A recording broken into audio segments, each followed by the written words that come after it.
1 year Bible reading plan, 1 साल का Bible reading plan.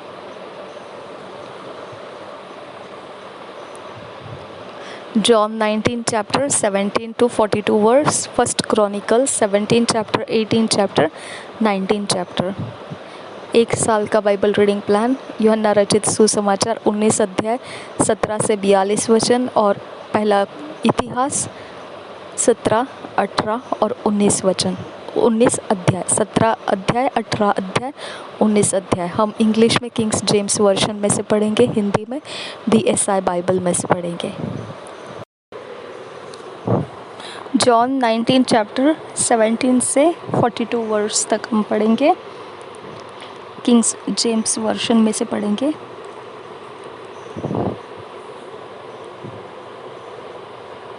(17 verse to 42 verse). And he, bearing his cross, went forth into a place called the place of a skull, which is called in the Hebrew Golgotha, where they crucified him and two others with him on either side, one and Jesus in the midst. And Pilate wrote a title and put it on the cross, and the writing was, Jesus of Nazareth, the King of the Jews. This title then read many of the Jews, for the place where Jesus was crucified was nigh to the city, and it was written in Hebrew and Greek and Latin. Then said the chief priests of the Jews to Pilate, Write not the King of the Jews, but that he said, I am King of the Jews. Pilate answered, What I have written, I have written. Then the soldiers, when they had crucified Jesus, took his garments and made 4 parts, to every soldier a part, and also his coat. Now the coat was without seam, woven from the top throughout. They said therefore among themselves, Let us not rend it, but cast lots for it, whose it shall be, that the scripture might be fulfilled, which saith, They parted my raiment among them, and for a vesture they did cast lots. These things therefore the soldiers did. Now there stood by the cross of Jesus his mother, and his mother's sister Mary, the wife of Cleophas, and Mary Magdalene. When Jesus therefore saw his mother and the disciples standing by, whom he loved, he saith unto his mother, Woman, behold thy son. Then saith he to the disciple, Behold thy mother. And from that hour that disciple took her unto his own home. After this, Jesus, knowing that all things were now accomplished, that the scripture might be fulfilled, saith, I thirst. Now there was set a vessel full of vinegar, and they filled a sponge with vinegar, and put it upon hyssop, and put it to his mouth. When Jesus therefore had received the vinegar, he said, It is finished. And he bowed his head and gave up the ghost.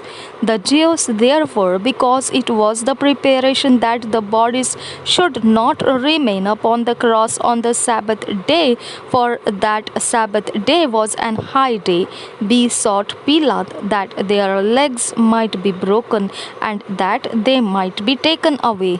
Then came the soldiers and brake the legs of the first and of the other which was crucified with him.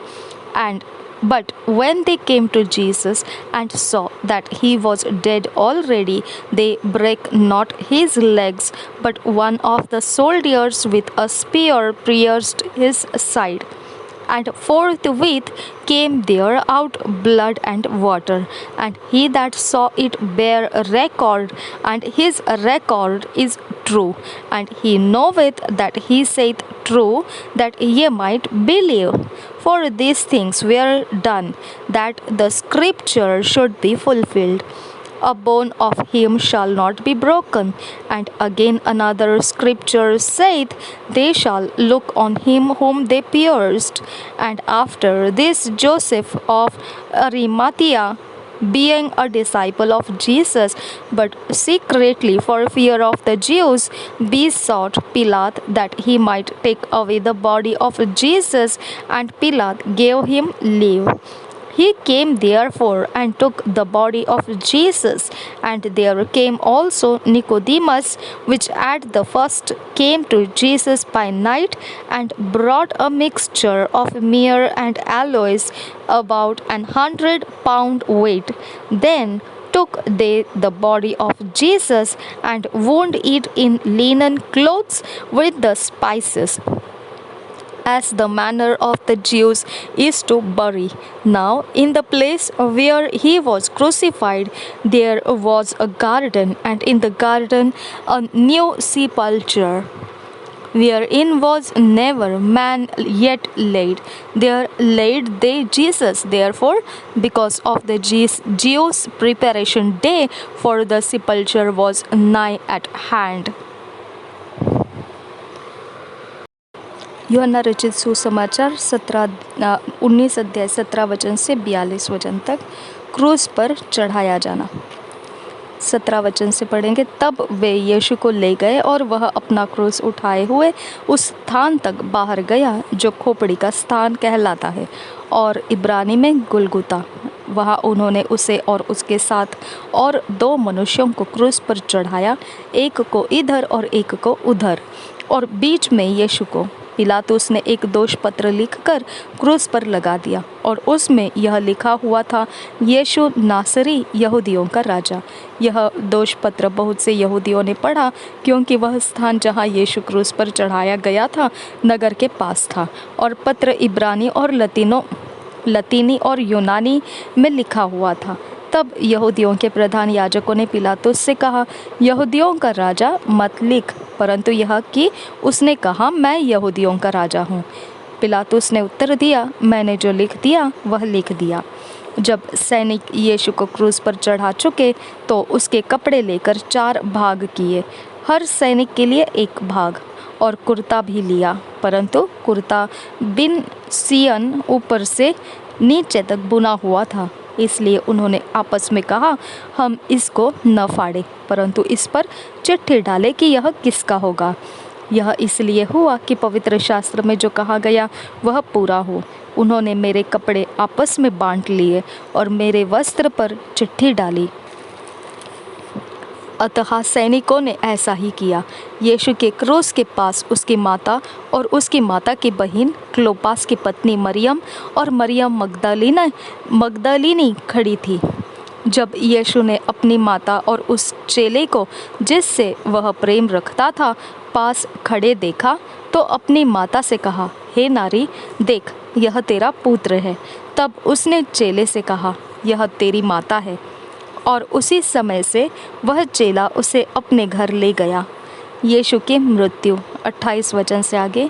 इसके बाद यीशु ने यह जानकर कि अब सब कुछ पूरा हो चुका, इसलिए कि पवित्र शास्त्र में जो कहा गया वह पूरा हो, कहा, मैं प्यासा हूँ। वहाँ सिरके से भरा हुआ एक बर्तन रखा था। अतः उन्होंने सिरके में भिगोए हुए स्पंज को जूफे पर रखकर उसके मुंह से लगाया। जब यीशु ने वह सिरका लिया तो कहा, पूरा हुआ, और सिर झुकाकर प्राण त्याग दिए। भाले से बेधा जाना 31 वचन से आगे। इसलिए कि वह तैयारी का दिन था, यहूदियों ने पिलातुस से विनती की कि उनकी टांगें तोड़ दी जाए और वे उतारे जाए, ताकि सब्त के दिन वे क्रूसों पर न रहे, क्योंकि वह सब्त का दिन बड़ा दिन था।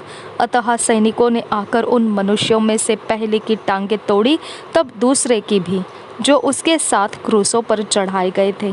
परंतु जब यीशु के पास आकर देखा कि वह मर चुका है, तो उसकी टांगें न तोड़ी, परंतु सैनिकों में से एक ने बर्छे से उसका पंजर बेधा और उसमें से तुरंत लहू और पानी निकला। जिसने यह देखा उसने गवाही दी है और उसकी गवाही सच्ची है, और वह जानता है कि वह सच कहता है, कि तुम भी विश्वास करो। ये बातें इसलिए हुई कि पवित्र शास्त्र में जो कहा गया वह पूरा हो, उसकी कोई हड्डी तोड़ी न जाएगी। फिर एक और स्थान पर यह लिखा है, जिसे उन्होंने बेधा है उस पर वे दृष्टि करेंगे। यीशु का गाड़ा जाना। 38 वचन से आगे। इन बातों के बाद अरिमतिया के यूसुफ ने, जो यीशु का चेला था परंतु यहूदियों के डर से इस बात को छिपाए रखता था, पिलातुस से विनती की कि क्या वह यीशु का शव ले जा सकता है। पिलातुस ने उसकी विनती सुनी और वह आकर उसका शव ले गया। निकोदेमुस भी, जो पहले यीशु के पास रात को गया था, 50 सेर के लगभग मिला हुआ गंधरस और एलवा ले आया। तब उन्होंने यीशु का शव लिया और यहूदियों के गाड़ने की रीति के अनुसार उसे सुगंध द्रव्य के साथ कफन में लपेटा। उस स्थान पर जहाँ यीशु क्रूस पर चढ़ाया गया था एक बारी थी, और उस बारी में एक नई कब्र थी जिसमें कभी कोई न रखा गया था। इसलिए यहूदियों की तैयारी के दिन के कारण उन्होंने यीशु को उसी में रखा, क्योंकि वह कब्र निकट थी।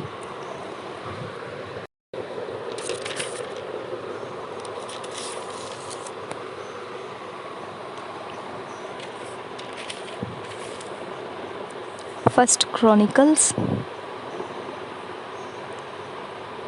17th चैप्टर फर्स्ट वर्स से पढ़ेंगे। पहले इंट्रोडक्शन पढ़ेंगे।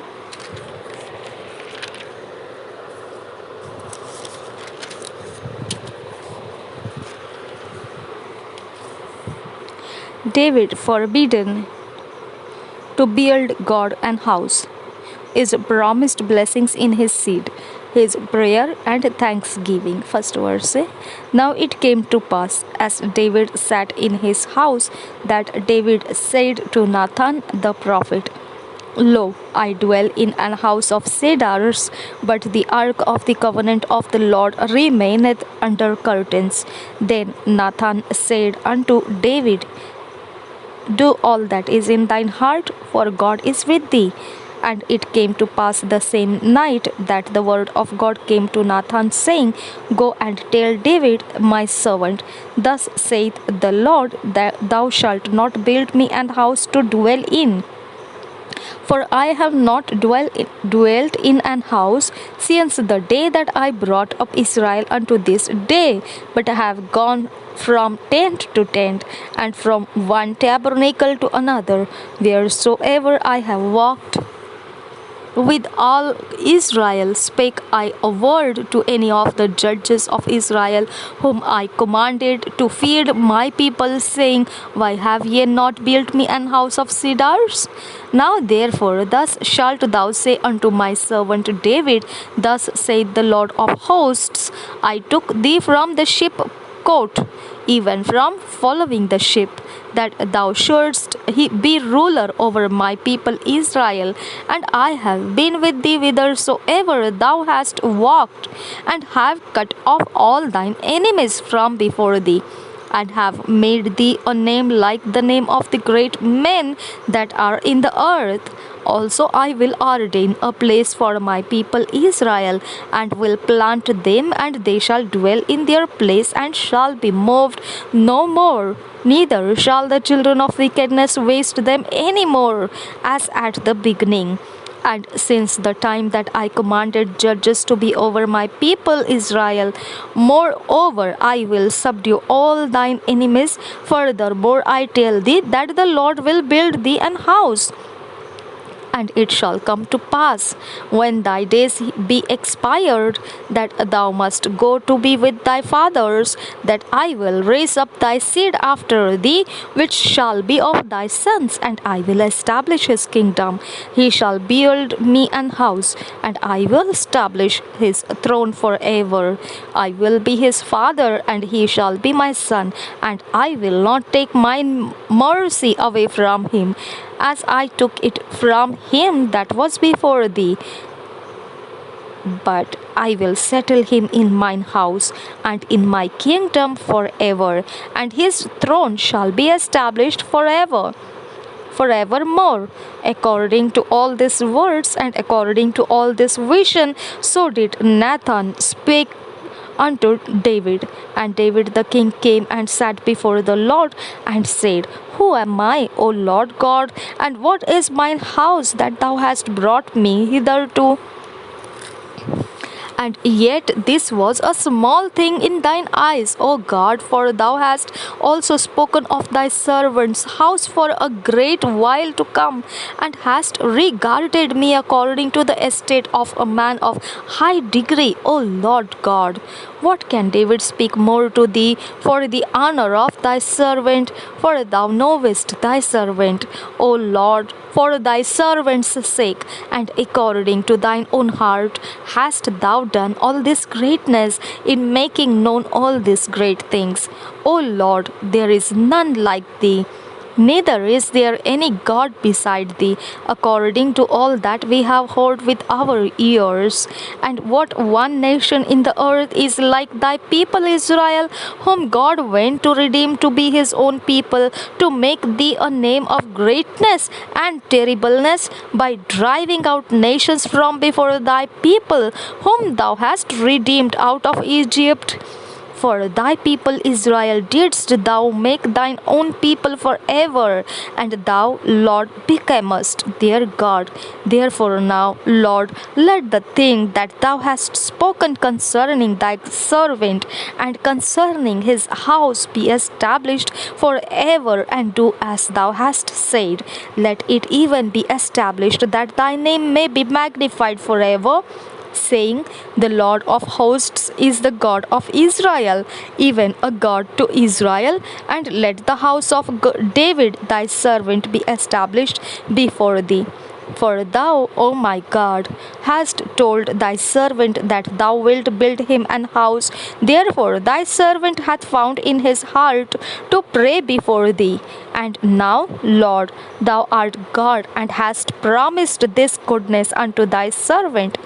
Now therefore let it please thee to bless the house of thy servant, that it may be before thee forever, for thou blessed, O Lord, and it shall be blessed forever. Chapter 18. Introduction. David subdues the Philistines and Moabites and smites Hadarezer and the Syrians, his good reign, etc. First verse say, Now after this it came to pass that David smote the Philistines and subdued them, and took Gath and her towns out of the hand of the Philistines. And he smote Moab, and the Moabites became David's servants and brought gifts. And David smote Hadarezer king of Zobah unto Hamath, as he went to establish his dominion by the river Euphrates. And David took from him 1,000 chariots and 7,000 horsemen and 20,000 footmen. David also halved all the chariot horses, but reserved of them 100 chariots. And when the Syrians of Damascus came to help Hadarezer king of Zobah, David slew of the Syrians 22,000 men. Then David put garrisons in Syria, Damascus, and the Syrians became David's servants and brought gifts. Thus the Lord preserved David whithersoever he went. And David took the shields of gold that were on the servants of Hadarezer and brought them to Jerusalem. Likewise from Tibhath and from Chon, cities of Hadarezer, brought David very much brass, wherewith Solomon made the brazen sea and the pillars and the vessels of brass. Now when thou, king of Hamath, heard how David had smitten all the host of Hadarezer king of Zobah, He sent Hadoram his son to King David to inquire of his welfare and to congratulate him because he had fought against Hadarezer and smitten him. For Hadarezer had war with Tou, and with him all manner of vessels of gold and silver and brass. Them also King David dedicated unto the Lord, with the silver and the gold that he brought from all these nations, from Edom and from Moab, and from the children of Ammon, and from the Philistines, and from Amalek. Moreover, Abishai the son of Seir, sorry, Zeruiah, slave of the Edomites in the valley of Salt, 18,000. And he put garrisons in Edom, and all the Edomites became David's servants. Thus the Lord preserved David whithersoever he went. So David reigned over all Israel and executed judgment and justice among all his people. And Joab the son of Zeruiah was over the host, and Jehoshaphat the son of Ahilud recorder, and Zadok the son of Ahitub, and Abimelech the son of Abiathar were the priests, and Shausha was scribe. And Benaiah the son of Jehoiada was over the Cherethites, and the Pelethites, and the sons of David were chief about the king.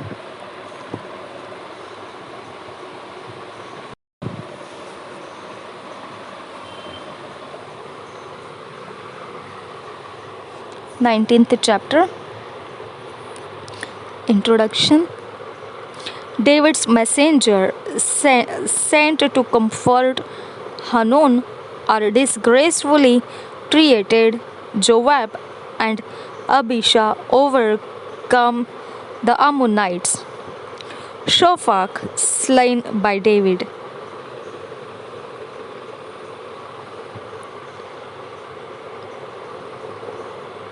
First verse. Now it came to pass after this that Nahash the king of the children of Ammon died, and his son reigned in his stead. And David said, I will shew kindness unto Hanun the son of Nahash, because his father shewed kindness to me. And David sent messengers to comfort him concerning his father. So the servants of David came into the land of the children of Ammon to Hanun to comfort him. But the princes of the children of Ammon said to Hanun, Thinkest thou that David doeth honor thy father, that he hath sent comforters unto thee? Are not his servants come unto thee for to search and to overthrow and to spy out the land? Wherefore Hanun took David's servants and shaved them and cut off their garments in the midst hard by their buttocks and sent them away. Then there went certain and told David how the men were served, and he sent to meet them, for the men were greatly ashamed. And the king said, Tarry at Jericho until your beards be grown, and then return. And when the children of Ammon saw that they had made themselves odious to David, Hanun and the children of Ammon sent 1,000 talents of silver to hire them chariots and horsemen out of Mesopotamia and out of Syria Makkah, and out of Zobah.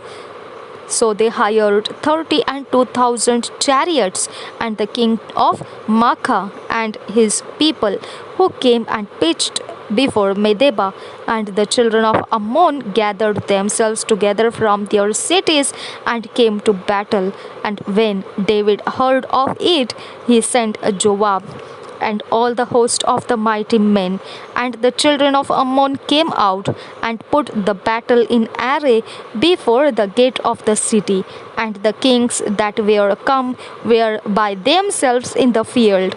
Now, when Joab saw that the battle was set against him before and behind, he chose out of all the choice of Israel and put them in array against the Syrians. And the rest of the people he delivered unto the hand of Abishai his brother, and they set themselves in array against the children of Ammon.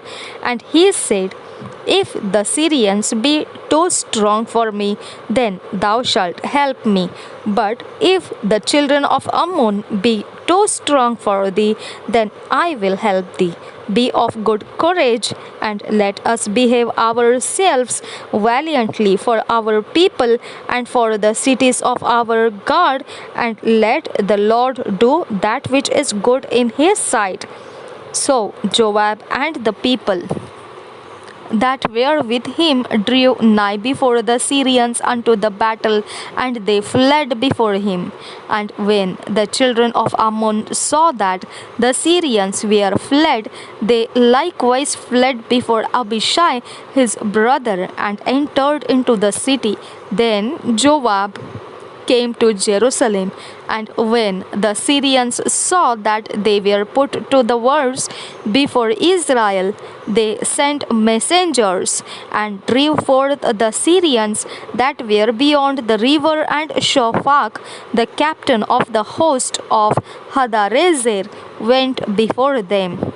And it was told David, and he gathered all Israel and passed over Jordan and came upon them and set the battle in array against them. So when David had put the battle in array against the Syrians, they fought with him. But the Syrians fled before Israel, and David slew of the Syrians 7,000 men which fought in chariots, and 40,000 footmen, and killed Shophak, the captain of the host. And when the servants of Hadarezer saw that they were put to the worse before Israel, they made peace with David and became his servants. Neither would the Syrians help the children of Ammon anymore. पहला इतिहास 17 अध्याय पहले वचन से पढ़ेंगे। दाऊद को नातान नबी का संदेश। पहले वचन से 17 अध्याय। जब दाऊद अपने भवन में रहने लगा, तब दाऊद ने नातान नबी से कहा, देख, मैं तो देवदारू के बने हुए घर में रहता हूँ, परंतु यहोवा की वाचा का संदूक तंबू में रहता है। नातान ने दाऊद से कहा, जो कुछ तेरे मन में हो उसे कर, क्योंकि परमेश्वर तेरे संग है। उसी रात परमेश्वर का यह वचन नातान के पास पहुँचा, जाकर मेरे दास दाऊद से कहे, यहोवा यूँ कहता है, मेरे निवास के लिए तू घर बनवाने न पाएगा, क्योंकि जिस दिन से मैं इस्राएलियों को मिस्र से ले आया, आज के दिन तक मैं कभी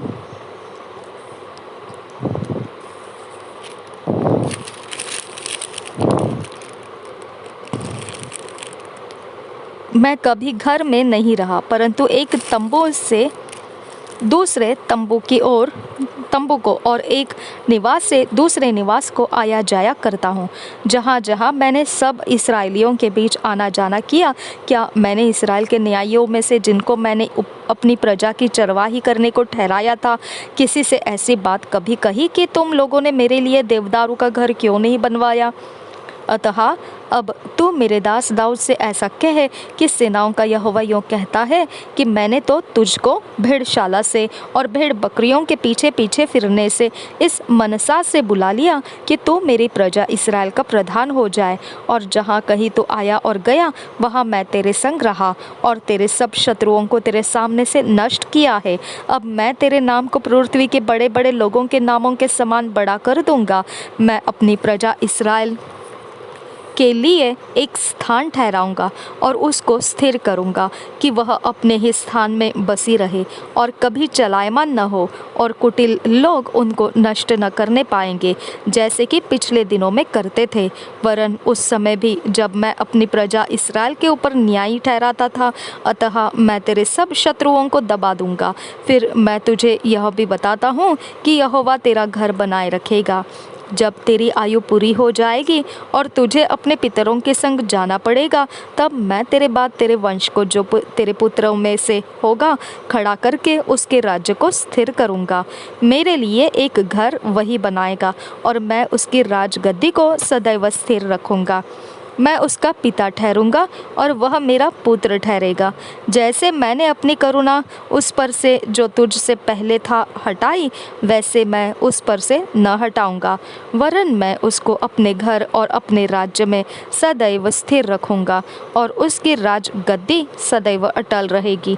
इन सब बातों और इस दर्शन के अनुसार नातान ने दाऊद को समझा दिया। दाऊद की धन्यवाद की प्रार्थना। तब दाऊद राजा भीतर जाकर यहोवा के सम्मुख बैठा और कहने लगा, हे यहोवा परमेश्वर, मैं क्या हूँ और मेरा घराना क्या है कि तूने मुझे यहाँ तक पहुँचाया है। हे परमेश्वर, यह तेरी दृष्टि में छोटी सी बात हुई, क्योंकि तूने अपने दास के घराने के विषय भविष्य के बहुत दिनों तक की चर्चा की है। और हे यहोवा परमेश्वर, तूने मुझे ऊंचे पद का मनुष्य सा जाना है। जो महिमा तेरे दास पर दिखाई गई है, उसके विषय दाऊद तुझसे और क्या कह सकता है? तू तो अपने दास को जानता है। हे यहोवा, तूने अपने दास के निमित्त और अपने मन के अनुसार यह बड़ा काम किया है कि तेरा दास उसको जान ले। हे यहोवा, जो कुछ हमने अपने कानों से सुना है, उसके अनुसार तेरे तुल्य कोई नहीं और न तुझे छोड़ और कोई परमेश्वर है। फिर तेरी प्रजा इस्राएल के भी तुल्य कौन है? वह तो पृथ्वी भर में एक ही जाति है। उसे परमेश्वर ने जाकर अपनी निज प्रजा करने को छुड़ाया, इसलिए कि तू बड़े और डरावने काम करके अपना नाम करे और अपनी प्रजा के सामने से जो तूने मिस्र से छुड़ा ली थी, जाति जाति के लोगों को निकाल दे, क्योंकि तूने अपनी प्रजा इस्राएल को अपनी सदा की प्रजा होने के लिए ठहराया। हे यहोवा, और हे यहोवा, तू आप उसका परमेश्वर ठहरा। इसलिए अब हे यहोवा, तूने जो वचन अपने दास के और उसके घराने के विषय दिया है, वह सदा अटल रहे और अपने वचन के अनुसार ही कर, और तेरा नाम सदा अटल रहे। और यह कहकर तेरी बड़ाई सदा की जाए कि सेनाओं का यहोवा इस्राएल का परमेश्वर है, वरन वह इस्राएल ही के लिए परमेश्वर है। और तेरे दास का घराना तेरे सामने स्थिर रहे, क्योंकि हे मेरे परमेश्वर, तूने यह कहकर अपने दास पर प्रकट किया है कि मैं तेरा घर बनाए रखूँगा। इस कारण तेरे दास को तेरे सम्मुख प्रार्थना करने का हियाव हुआ है। अब हे यहोवा, तू ही परमेश्वर है और तूने अपने दास को यह भलाई करने का वचन दिया है। और अब तूने प्रसन्न होकर अपने दास के घराने पर ऐसी आशीष दी है कि वह तेरे सम्मुख सदा बना रहे, क्योंकि हे यहोवा, तू आशीष दे चुका है, इसलिए वह सदा आशीषित बना रहे। 18 अध्याय दाऊद की विजयों का वर्णन। पहले वचन से, इसके बाद दाऊद ने पलिश्तियों को जीतकर अपने अधीन कर लिया और गांवों समेत गत नगर को पलिश्तियों के हाथ से छीन लिया। फिर उसने मोवाबियों को भी जीत लिया और मोवाबी दाऊद के अधीन होकर भेंट लाने लगे। फिर जब सोबा का राजा हदेरजेर परात महानद के पास अपना राज्य स्थिर करने को जा रहा था, तब दाऊद ने उसको हमात के पास जीत लिया। दाऊद ने उससे 1000 रथ, 7000 सवार और 20,000 प्यादे छीन लिए, और दाऊद ने सब रथ वाले घोड़ों के घुटनों के पीछे की नस कटवाई, परंतु अपने 100 रथों के लिए घोड़े बचा रखे। जब दमिश्क के अरामी सोबा के राजा हदरेजेर की सहायता करने को आए, तब दाऊद ने अरामियों में से 22,000 पुरुष मारे। तब दाऊद ने दमिश्क के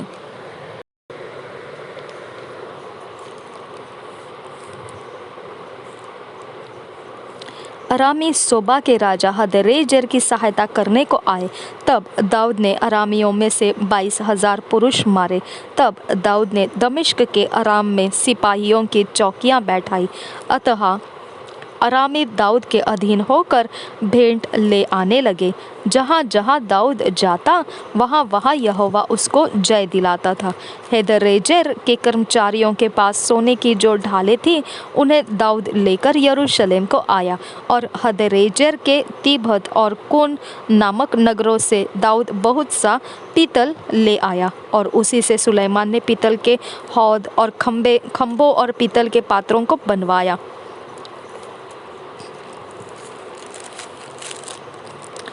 जब हमात के राजा तोऊ ने सुना कि दाऊद ने सोबा के राजा हदरेजर की समस्त सेना को जीत लिया है, तब उसने हदोराम नामक एक अपने पुत्र को दाऊद राजा के पास उसका कुशल क्षेम पूछने और उसे बधाई देने को भेजा, इसलिए कि उसने हदरेजर से लड़कर उसे जीत लिया था, क्योंकि हदरेजर तोऊ से लड़ा करता था। और हदोराम सोने चांदी और पीतल के सब प्रकार के पात्र लिए हुए आया। इनको दाऊद राजा ने यहोवा के लिए पवित्र करके रखा, और वैसा ही उस सोने चांदी से भी किया जिसे सब जातियों से अर्थात एदोमियों, मोवाबियों, अम्मोनियों, पलिश्तियों और अमालेकियों से प्राप्त किया था। फिर सरूया के पुत्र अबीशै ने नमक की तराई में 18,000 एदोमियों को मार लिया। तब उसने एदोम में सिपाहियों की चौकियां बैठाई, और सब एदोमी दाऊद के अधीन हो गए। दाऊद जहाँ जहाँ जाता था वहाँ वहाँ यहोवा उसको जय दिलाता था। दाऊद के कर्मचारियों की नामावली। दाऊद समस्त इस्राएल पर राज्य करता था। 14 वचन से आगे, और वह अपनी सारी प्रजा के साथ न्याय और धर्म के काम करता था। प्रधान सेनापति सरूया का पुत्र योवाब था। इतिहास का लिखने वाला अहीलूद का पुत्र यहोशापात था। अहीतूब का पुत्र सादोक और एब्यातार का पुत्र अबीमेलेक प्रधान याजक थे। मंत्री शबशा था। करेतियों और पलेतियों के प्रधान यहोयादा का पुत्र बनाया था, और दाऊद के पुत्र राजा के पास मुख्य अधिकारी होकर रहते थे। अम्मोनियों और अरामियों पर दाऊद की विजय। 19 अध्याय पहले वचन से। इसके बाद अम्मोनियों का राजा नाहाश मर गया, और उसका पुत्र उसके स्थान पर राजा हुआ। तब दाऊद ने यह सोचा, हनून के पिता नाहाश ने जो मुझ पर प्रीति दिखाई थी, इसलिए मैं भी उस पर प्रीति दिखाऊंगा। तब दाऊद ने उसके पिता के विषय शांति देने के लिए दूत भेजे। दाऊद के कर्मचारी अम्मोनियों के देश में हानून के पास उसे शांति देने को आए, परंतु अम्मोनियों के हकीम हानून से कहने लगे, दाऊद ने जो तेरे पास शांति देने वाले भेजे हैं, वह क्या तेरी समझ में तेरे पिता का आदर करने के विचार से भेजे हैं? क्या उसके कर्मचारी इस विचार से तेरे पास नहीं आए कि ढूंढ ढांड करे और नष्ट करे और देश का भेद ले? इसलिए हानून ने दाऊद के कर्मचारियों को पकड़ा और उनके बाल मुंडवाए और आधे वस्त्र अर्थात नितंब तक कटवाकर उनको जाने दिया। तब कई लोगों ने जाकर दाऊद को बता दिया कि उन पुरुषों के साथ कैसा बर्ताव किया गया। अतः उसने लोगों को उनसे मिलने के लिए भेजा, क्योंकि वे पुरुष बहुत लज्जित थे। और राजा ने कहा, जब तक तुम्हारी दाढ़ियाँ बढ़ न जाए तब तक यरीहो में ठहरे रहो और बाद को लौट आना। जब अम्मोनियों ने देखा कि हम दाऊद को घिनौने लगते हैं, तब हानून और अम्मोनियों ने 1,000 किक्कार चांदी अरम्नहरैम और अरमाका और सोबा के भेजी की रथ और सवार किराए पर बुलाए। इस प्रकार उन्होंने 32,000 रथ और माका के राजा और उसकी सेना को किराए पर बुलाया, और इन्होंने आकर मेदबा के सामने अपने डेरे खड़े किए। अम्मोनी अपने अपने नगर में से इकट्ठे होकर लड़ने को आए। यह सुनकर दाऊद ने योआब और शूरवीरों की पूरी सेना को भेजा। तब अम्मोनी निकले और नगर के फाटक के पास पांति बांधी, और जो राजा आए थे वे उनसे अलग मैदान में थे। यह देखकर कि आगे पीछे दोनों ओर हमारे विरुद्ध पांति बांधी है, योआब ने सब बड़े बड़े इस्राएली वीरों में से कुछ को छांट कर अरामियों के सामने उनकी पांति बंधाई, और शेष लोगों को अपने भाई अबीशै के हाथ सौंप दिया, और उन्होंने अम्मोनियों के सामने पांति बांधी। तब उसने कहा, यदि अरामी मुझ पर प्रबल होने लगे तो मेरी सहायता करना, और यदि अम्मोनी तुझ पर प्रबल होने लगे तो मैं तेरी सहायता करूँगा। तू हियाव बांध और हम सब अपने लोगों और अपने परमेश्वर के नगरों के निमित्त पुरुषार्थ करे, और यहोवा जैसे उसको अच्छा लगे वैसा ही करेगा। तब योवाब और जो लोग उसके साथ थे अरामियों से युद्ध करने को उनके सामने गए, और वे उसके सामने से भागे।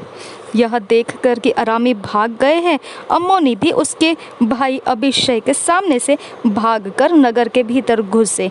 तब योवाब यरूशलेम को लौट आया। यह देखकर कि वे इस्राएलियों से हार गए हैं, अरामियों ने दूत भेजकर महानद के पार के अरामियों को बुलवाया और हदरेजेर के सेनापति शोपक को अपना प्रधान बनाया।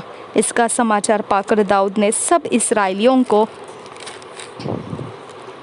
इकट्ठा किया और यरदन पार होकर उन पर चढ़ाई की और उनके विरुद्ध पांति बंधाई। तब वे उससे लड़ने लगे, परंतु अरामी इस्राएलियों से भागे, और दाऊद ने उनमें से 7,000 रथियों और 40,000 प्यादों को मार डाला और शोपक सेनापति को भी मार डाला।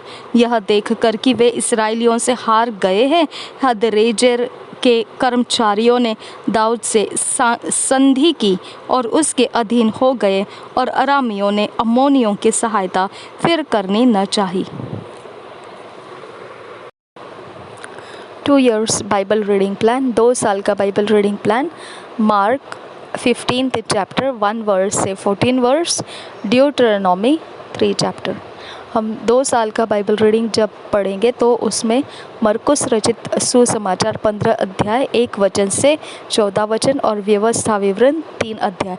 2 साल के बाइबल रीडिंग को हम 2 years के बाइबल रीडिंग प्लान को हमने अकेले में अपने व्यक्तिगत समय में बैठकर पढ़ना है। उसको हमने पढ़ते समय जब परमेश्वर हमें उन वचनों में से कुछ सुधारने के लिए, फैसले बदलने के लिए, या हमारे जीवन को कोई अलग रास्ता दिखा रहा होगा, कुछ सिखा रहा होगा, उसके हमने वचनों के साथ नोट्स बना लेना है और उन वचनों के नोट्स बनाए हुए हमने अपने जीवन में लागू करना है।